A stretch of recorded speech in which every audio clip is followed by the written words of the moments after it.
Hello students, welcome to Ishwari Taniksha channel. This is Ishwari ma'am and today we will be dealing with the classification of matter. In the last video we studied how matter is classified physically. So physical classification under that solid, liquid and gas. So in the last class we studied about solid, liquid and gas, its characteristics and how we convert from one state to another state. So if you have not watched, you can watch the video. The link will be given in the description. So in today's video we will be studying chemical classification. So under chemical classification they are classified into two types. One is mixture, another is pure substance. And again mixture is classified into two types. One is homogeneous mixture and another is heterogeneous mixture. Under pure substances they are classified into two types.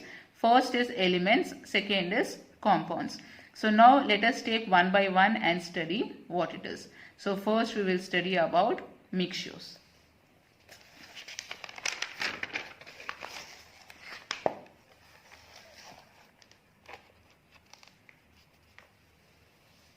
So mixtures. What is a mixture? A mixture contains two or more substances present in it at any ratio. So example, sugar solution in water, air, tea, etc.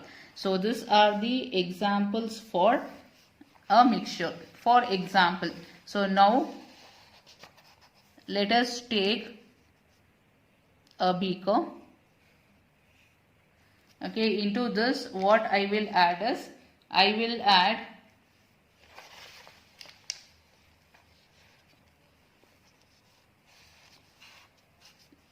I'll take water in this and then I will add sugar into this. Okay, these are sugar particles. So I have taken water and then I have added sugar. Okay, so I have taken water and I have added sugar into it. So this we call it as sugar solution.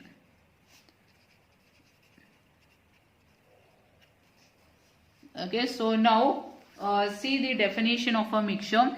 A mixture contains two or more substances present in it at any ratio. So here the ratio can be different. For example, initially I will take only half of the water, half beaker of water, and then I will add 1 spoon of sugar. Or what I can do is I can take full water, full beaker of water, and then I can add 2 spoons of sugar. So the ratio I can vary. So it is not definite that I should add only this much of sugar or I should take only so much of water. So there is no specification like that. So you can take this in any ratio. So that is the meaning of a mixture. So mixture you can take any substances in any ratio. There is no fixed ratio over here. So example is sugar solution. So now you know that mixture is classified into two types. One is homogeneous mixture and second is heterogeneous mixture. So now let us see what is a homogeneous mixture. So homogeneous mixture definition is, in homogeneous mixture the components completely mix with each other and its composition is uniform throughout.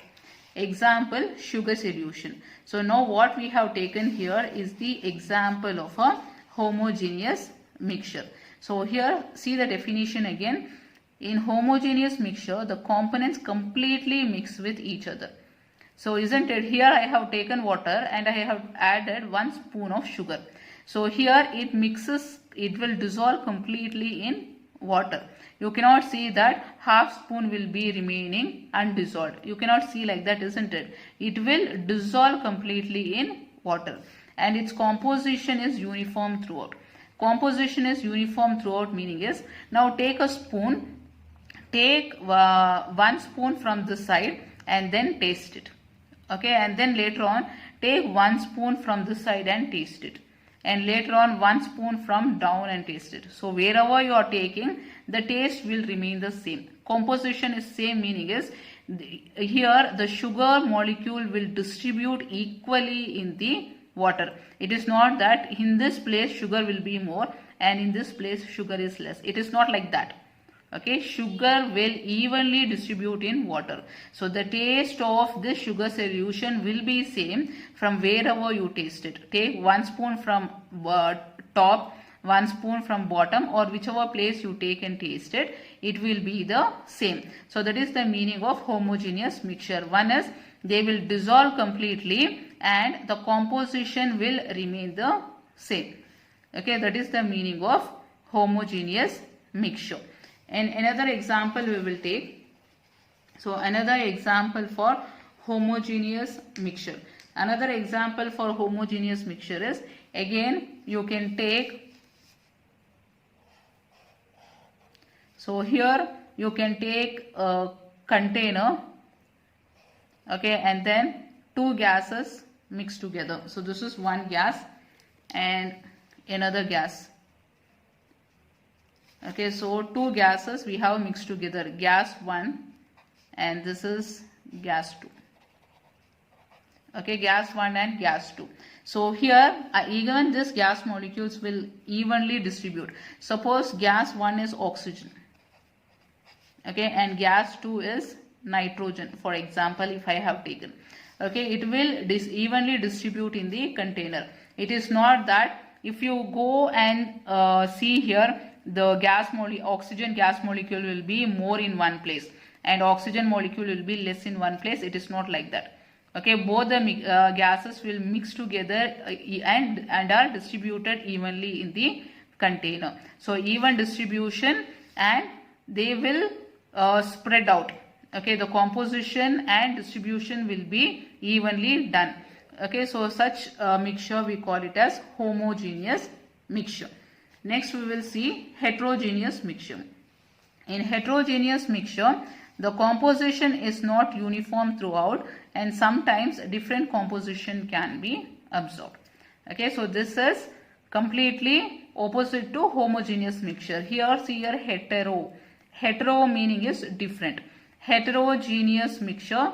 So here what you can see is different components will be absorbed if you mix together. Okay, the composition is not uniform and sometimes different composition can be absorbed. So let us take one example here. So let us take a beaker and in the beaker we are taking water. So take water in a beaker. So now what we can do is we can add sand particles into it. Some stones, sand particle you add into this. So what will happen is they will go and settle down at the bottom. Isn't it? Sand mixed with stones. If you add into this water, they will go and settle down at the bottom. So if you see the container, what you can observe is clearly you can see water here and then here you can see sand particles. Isn't it? You can see like a 2 layer clearly. So here you cannot say that sand is completely mixed in the water. It is not like one layer. So you can see water separately and then you can see at the bottom sand will go and get deposited. Okay, so here you can see the constituents or the composition separately present. Okay, because the molecules are not evenly distributed. As the sand is not evenly distributed, they will go and settle down at the bottom. So such mixture we call them as heterogeneous mixture. Okay, one more example if you want to take, we will take a box and then in this we will mix chocolates together. Okay, so what I'll take is, first I'll take you can take 2 or 3 chocolates mixed together. So maybe I'll take first dairy milk. So I'll write dairy milk DM. So dairy milk I'll take into this one. Okay, and then you can add another chocolate into this. So another chocolate you can add maybe 5 star. So this is 5 star. I'll write in different color. So this is 5 star and here one 5 star I'll write. Okay, so here one I'll write. So 5 stars. So another chocolate if you want to mention, maybe Eclus. So I'll write E. Eclus chocolate, here one and here one. Okay, so here what I have taken is, I have taken a box. In that 3 chocolates I have mixed together. 5 star and then Eclus and then Dairy Milk I have mixed together. So now here it is not evenly distributed. You can see here, suppose if I want to take something from this side, I'll be getting Dairy Milk. Okay, I'll be picking Dairy Milk first. If I want to pick something from here, I'll be picking Eclus first. So here you can see different chocolates are present in different places. Okay, they are not evenly distributed. It is not that from wherever I take, I'll be getting same chocolate. So from different places, I'll be getting different chocolates. So here this is called as heterogeneous mixture. They are not evenly distributed and they are separately present here. Okay, so in one places maybe same 5 chocolate may be present. In another place different chocolate may be present. Okay, such a mixture we call it as heterogeneous mixture. So now examples is, here you can see mixture of sand and salt and sugar. So salt and sugar, if you mix together, you can see that sugar will be crystalline in nature, whereas salt will be amorphous in nature. So you can easily distinguish between them, isn't it? And then grains and pulses with stones. So grain, pulses and stones, if you mix together, you can see them clearly. So stones will be present in one place, grains and pulses will be, their composition is totally different. So you can easily separate them. Okay, and then components of mixture can be separated by physical method. Okay, by physical method, you will be able to separate the mixture. That is by hand picking, filtration, crystallization, distillation, isn't it? By this method you will be able to separate the mixture. Okay, by simple hand picking, suppose in grains and pulses, if stones are mixed together, what you will do? So this is what in home your mom will do, isn't it? Suppose if stones are present in grains, so you can take that stones, that is called hand picking. You can remove the stones by hands and then you can separate them. So that is called as simple hand picking. And then filtration. So filtration is nothing but you will get a filter paper. So if sand and water, so if sand and water, we have seen example, isn't it here? Sand and water is mixed together here. So pour this into filter paper. When you pour into filter paper, the bigger particles will settle in the filter paper itself. Only the water will come down. So that is called filtration. And then crystallization and distillation. So here you will take water. In crystallization you will be mixing salt with water and then you will start heating it. Okay, when you heat and leave it for some time, so all the water will get evaporated and only crystal, pure crystal you will get. That is, the impurity will mix in water and they get evaporated and pure salt you will be getting. So by this methods, it is easily possible for us to separate the mixtures. So this is by physical method. So now we will move on to next topic, that is pure substances. So mixtures we have seen. Now we will see what are pure substances. So the definition is, the components in pure substances are present in definite ratio. Okay, here the components are present in definite ratio, meaning is, see example here, we have taken the example of glucose. So glucose, what is the formula for glucose? C6H12O6. Okay, here definite ratio meaning is, always carbon will be present 6 atoms. 6 carbon atoms, 12 hydrogen atoms and 6 oxygen atoms will be present. So this is called as a definite ratio. It is not that once if I take it will be C10, another time if I take C will be 20, another time if I take C is 30. It is not like that. Okay, whenever you see a molecule of a glucose, the formula is fixed. Okay, the ratio is fixed. Carbon will be 6 always, hydrogen will be 12 and oxygen will be 6. So that is the meaning of a definite ratio. So pure substances are formed, okay, in which the elements will be having a definite ratio. And then coming to copper. So copper formula, copper symbol is Cu. You take a copper metal. So now I will take a piece of copper metal. So this is a copper metal. So in this, if you observe, you can see that many copper atoms will be present like this, isn't it? So many atoms will be present. So here you can see that they are present in a definite ratio. So example, another example will be gold and then silver. So all these are pure substances. Here it is not mixed. So if you take copper, it is not that copper will be mixed with oxygen in this metal. And if you take another copper piece, it is not mixed with any other element like that. Okay, so always if you take a piece of copper metal, in that copper metal only copper atoms you can see. Now we will go for classification of the pure substances. You know that it is classified into two types. First type is elements, second is compounds. So first we will see what are elements. An element consists of only one type of particles. These particles may be atoms or it can be molecule. Okay, example you see, this is atom, hydrogen atom. So this is hydrogen atom, isn't it? If they are present singly, okay, in a single form, we call them as hydrogen atom. And this will be oxygen atom. Oxygen atom.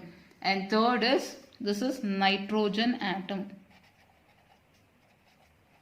Nitrogen atom. And you see here what is Cu? Cu is copper. So copper atom, and Na is sodium. So this is sodium atom. Okay, so if you take an element consists of only one type of particle. So that one type of particle, it can be atom or it can be molecule. If they are present single, we call them as atoms. So here you can see example is hydrogen atom, oxygen atom, nitrogen atom, copper atom and sodium atom. So if they are combined, we call them as molecules. See here, hydrogen atom and hydrogen atom are combined together to form hydrogen molecule. Here oxygen atom and oxygen atom are combined together to form molecule. In elements, same type will combine. This you should be careful. Okay, it is not that you will combine one hydrogen with another atom. So hydrogen will combine with same type of atom, another hydrogen atom to form molecule. Here oxygen will combine with same type of atom, that is oxygen atom, to form molecule. So what is an atom now? An atom is formed by same type of atom or they are formed by molecules. Okay, now we will go for the next one, which is compound. So here definition of a compound is when two or more atoms of different elements combine, the molecule of a compound is formed. So observe this carefully here. When two or more atoms of different elements, so here different elements are combining together to form a compound. Example is water, ammonia, carbon dioxide, sugar. So here see water molecule. Formula is one oxygen is combining with two hydrogen atoms. So this is a water molecule. Here different atoms are combining together. One is oxygen and another is hydrogen. Carbon dioxide, one carbon combines with two oxygen atom. So here you can see that different atoms are combining together. So this we call it as carbon dioxide molecule. So here observe here, even in elements you can see molecules are formed. Molecules are present, hydrogen molecule. But here same type will combine to form a molecule. Whereas here in compound, different types are combining together. Different atoms are combining together to form a molecule. So this is water molecule and this is carbon dioxide molecule. So now this is the difference between elements and a compound. So now we will see the characteristics of a compound. The properties of the compound are different from those of its constituent elements. So here properties of a compound are different from those of its constituent elements. Here water is a compound. Why? Different atoms are combining together. That is why this is a compound. Water is a compound. Its elements are, or its constituent elements are hydrogen, oxygen are the constituent elements. So here see, hydrogen will combine with oxygen to form water molecule. So here all these three are having a different characteristics. So see here, if I write the equation, H2 is combining with half O2 to form water molecule. So here these are the elements. Hydrogen is an element, oxygen is an element, and water is a compound. Okay, so or you can say this is a molecule and hydrogen molecule combining with oxygen molecule to form water. So here characteristic of water is different from the characteristic of hydrogen and oxygen. Characteristic meaning is property. See here, what is the characteristic of hydrogen? It burns with a pop sound. So this you would have studied in your 10th standard, that hydrogen gas can be tested when if you take a burning candle near the hydrogen gas, it burns with a pop sound. That is, it helps or it supports burning. So that is the property of a hydrogen gas. Oxygen gas, you know that it is the supporter of combustion. So only in the presence of oxygen you can see that a candle starts burning. Okay, so both will support combustion. Both are helps in burning or combustion. Whereas water, you know that it is used as fire extinguisher. That is, if you want to put off the fire, okay, to put off the fire, you will be using water. So here they are having totally different characteristics. Hydrogen and oxygen are having different characteristics compared to water. So these are the characteristics of a compound. So next is pure substance, how we are going to separate it. So pure substance can be separated by, so pure substances cannot be separated by a physical method but can be separated by a chemical method. So physical method meaning is hand picking or distillation. Okay, all those methods, or filtration, we cannot use that method in order to separate for separation here. So you should use some chemical method. So what is that chemical method is, you have to here mix with some other chemical. Suppose if you want to get some chemical, you should start heating it, mixing another chemical, so that you will be getting a particular substance what you want. So you should do some chemical reactions. Only then you can do separations of this. Okay, so this is the this is about the mixtures and pure substances. Students, this is the end of the video. I hope you understood the concepts. So if you like the video, you can share with your friends and subscribe the channel. And in the next video, we will continue with the other concepts of this chapter. Bye students.